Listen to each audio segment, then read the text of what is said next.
Você sabe contar histórias? Se você está assistindo esse vídeo é porque é exatamente isso que você faz ou quer fazer, certo? Mas existe uma grande diferença entre contar uma boa história e só contar. E essa diferença é o storytelling.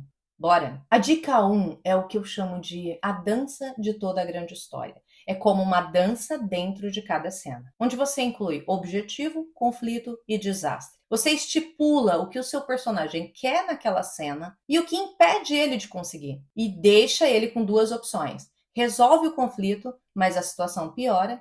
Não resolve e agora ele precisa tentar de outro jeito. Se você fizer isso intencionalmente nas suas cenas, a dança tá lá, sempre. Agora, por que isso funciona? Todo mundo quer alguma coisa. Não importa se é simples ou se é impossível. Isso leva ao conflito. Cria lacunas no cérebro do seu leitor. E o desastre fecha essa lacuna, abrindo espaço para um novo conflito. O que significa que o seu leitor não vai deixar o seu livro até chegar no final. Ponto 2. Ritmo. Imagina uma música onde todas as notas são iguais. E agora imagina uma história onde todas as frases têm o mesmo ritmo, o mesmo tamanho, o mesmo impacto. Cansativo, né? Foi o Gary Provost quem disse: não escreva apenas palavras, escreva música. Se você pegar um texto seu e avaliar o tamanho das frases, provavelmente você vai encontrar um padrão. Nosso cérebro está acostumado a padrões. E na sua escrita isso não é diferente. Mas por que faria diferença o tamanho das frases quando se conta uma história? Eis o efeito delas no storytelling. Frases curtas criam tensão. O barulho voltou. O efeito é imediato, cria uma sensação de urgência, dá aquela ansiedade. Frases médias mantêm o leitor fluindo, o coração acelerado, mas ela não conseguia decidir se corria ou esperava. O efeito aqui é manter o ritmo constante, sem pressa. Você usa para sustentar a atenção do seu leitor. Frases longas convidam à imersão, ao mergulho do momento. O som avançava, mais nítido a cada segundo, como se escorresse nas sombras úmidas daquela parede embolorada. E ela sabia que se corresse, perderia a única chance de entender, e talvez, no fundo, ainda precisasse desesperadamente de uma explicação racional para o que estava prestes a acontecer. O efeito mergulha o leitor nos detalhes sensoriais, na hesitação e no turbilhão interno do personagem. Ponto 3. Tom. Escreva como quem conta um segredo.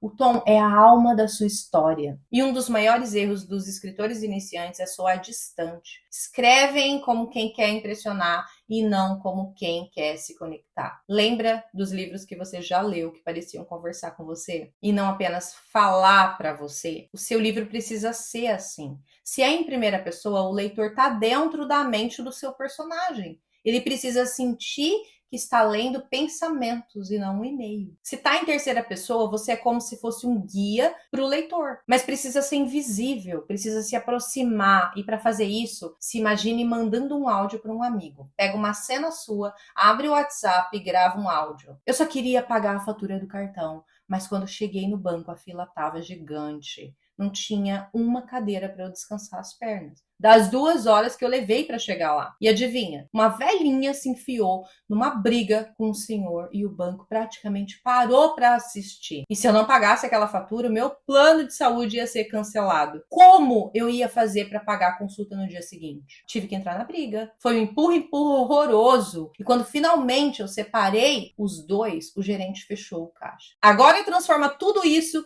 para o seu estilo de escrita. E voa lá. Você vai falar com seu leitor e não vai contar uma história. Ponto 4, direção. Escreva de trás para frente. Pode parecer meio loucura isso, mas comece pelo final do seu livro. Pensa naquela última cena, aquele final épico que você imaginou, sonhou com ele por dias. Agora escreve. Depois você vai construir tudo o que precisa acontecer para que aquele momento faça sentido. A sua história precisa ser como uma escada. E quando você pensa no seu final como o último degrau dela, fica mais fácil determinar o degrau anterior e o anterior e assim por diante. Se a sua história termina com ela fechou o maldito livro e o atirou no fogo da lareira, garantindo que ele nunca mais a engolisse, nem a ela e nem a mais ninguém. Você precisa construir aqui uma personagem que foi sugada pelo livro. Talvez ela enfrentou dragões ou ela caiu no meio de uma era medieval. Entende que saber onde você quer chegar com a sua ideia é mais importante do que patinar ali tentando arrumar conflitos que não servem à sua trama. E quando você faz isso, a direção te guia. Ponto 5, lente única. Ninguém conta essa história como você. A verdade é dura. Tem milhares de livros de fantasia, de romance, de mistério, de ficção histórica. Então, o que vai fazer o leitor escolher a sua lente, a forma como você vê o mundo, a sua bagagem emocional, cultural, espiritual. 2 autores podem escrever sobre luto, mas um vai falar da perda da mãe, o outro da perda do cachorro. E ambos serão autênticos se usarem a sua lente. Mas como saber se a sua lente funciona? Pensa no que você quer contar, mas principalmente como você se sentiu em um momento parecido da sua história. Você pode ter ido, por exemplo, ao funeral da sua mãe, mas a única coisa que você conseguia pensar ali era a falsidade daquele irmão dramático em cima do caixão, que não dava a mínima para ela quando ela estava viva. Entende que a sua lente é diferente das outras pessoas? Como escritor, você vai filtrar a sua ideia pelo seu ponto de vista. E isso vai diferenciar a sua história de todas as outras. Ponto 6, gancho. A primeira cena precisa ser uma promessa. Se o leitor não for fisgado na primeira linha, ele não chega à segunda. Tudo na sua primeira cena precisa garantir que seu leitor vai ficar. Comece pela primeira frase. Entenda que ela precisa provocar a curiosidade de quem lê. Surpreender com uma faísca do que vai ser a sua história. Despertar o desejo de continuar. Como se aquela cena fosse uma degustação de todo o resto. Imagina uma cena com um prólogo que se inicia com a primeira vez que ele matou. Nem ele sabia que era o começo. Ou então, sei lá, minha mãe sempre dizia que sangue escuro não mancha o chão.